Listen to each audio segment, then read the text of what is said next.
La visita del presidente turco Recep Tayyip Erdogan a Sochi in Russia questo lunedì rappresenta un segnale della progressiva ricostruzione delle relazioni tra Ankara e il Cremlino.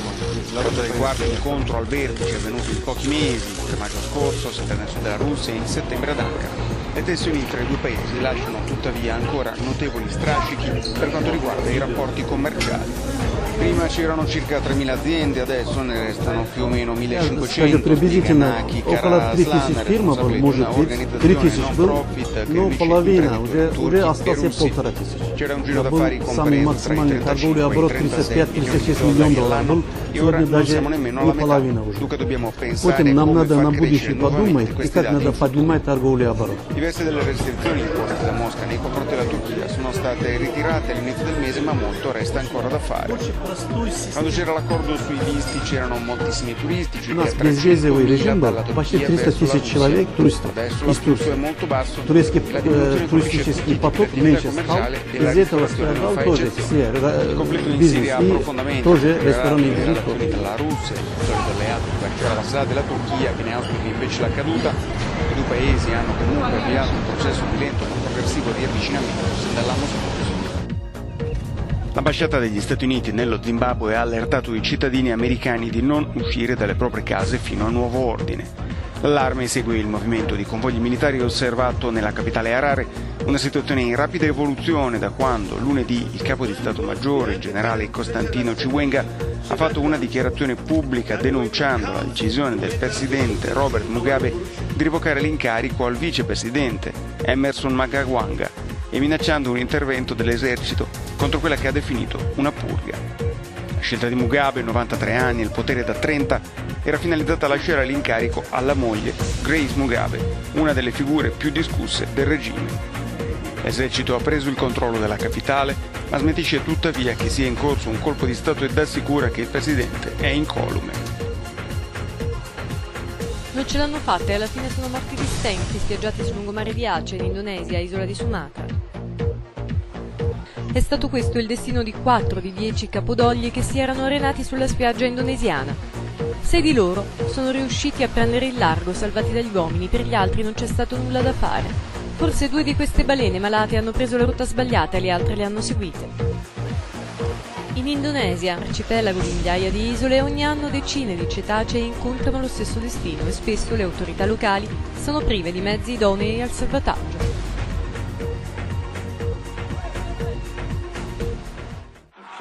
L'Australia ha votato in favore dei matrimoni gay in un referendum non vincolante che potrà ora essere recepito dal Parlamento.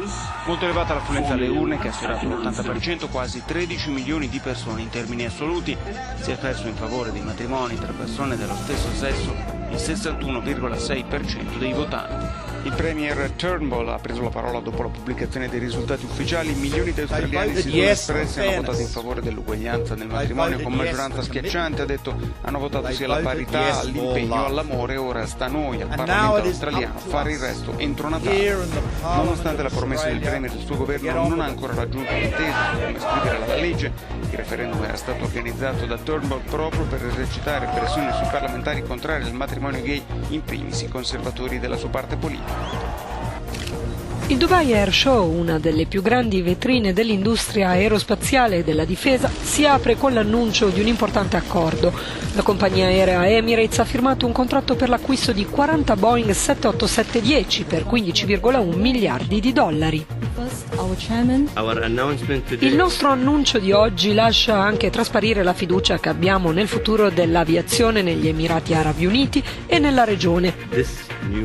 Questi nuovi aerei che abbiamo appena ordinato verranno consegnati a partire dal 2022, accompagnando la Emirates nel decennio successivo. Emirates è il maggior cliente del colosso statunitense con 165 Boeing 777 a disposizione nella sua flotta e altri 164 già ordinati.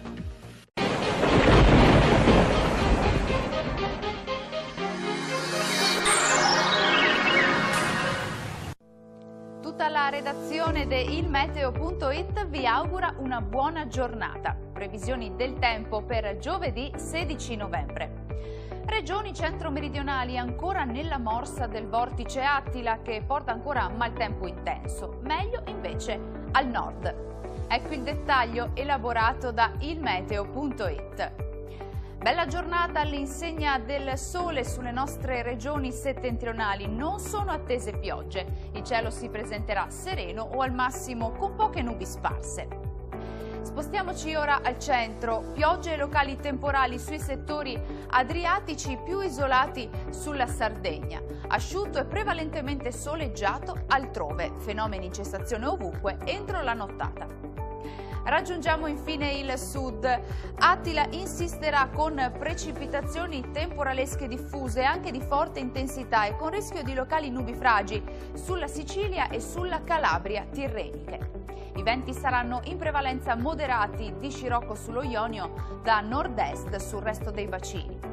Le temperature minime saranno comprese tra -1 e 14 gradi su tutte le nostre regioni.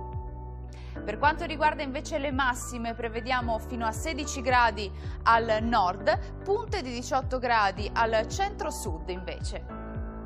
Per oggi è tutto, ulteriori aggiornamenti sulla pagina Facebook di ilmeteo.it. Arrivederci.